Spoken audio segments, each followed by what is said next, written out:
બાપજીને આમ તમારા બધાના માટે બોલવાનું બંધ કરી દીધું છે, મૌન વ્રત લીધું. સાચી વાત છે.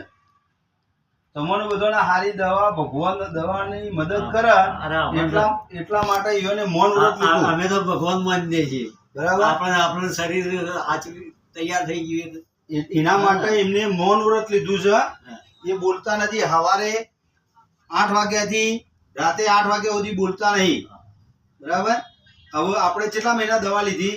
આપણે 2 મહિના લીધી. બરાબર. ત્રીજો મહિનો. એના પહેલા આપણે શું કરતા હતા? હું પહેલો શંકુની દવા લેતો.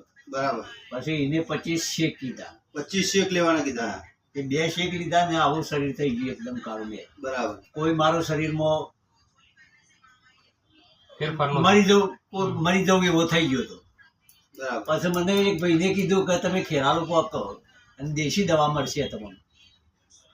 અને બાપજી ઇનામ કેન્સર વાળાને ઇનામ આપે છે. બરાબર. કીધું ભલે પૈસા આપણે થતા હોય તો એ વાંધો નથી, પણ આપણને બધું રિઝલ્ટ સારું મળ્યું છે. બાપજી તમારા પર સારું છે. અત્યારે હા, ખાવા પીવાનું ખવાય બધું અસરથી ખવડાય. સરસ.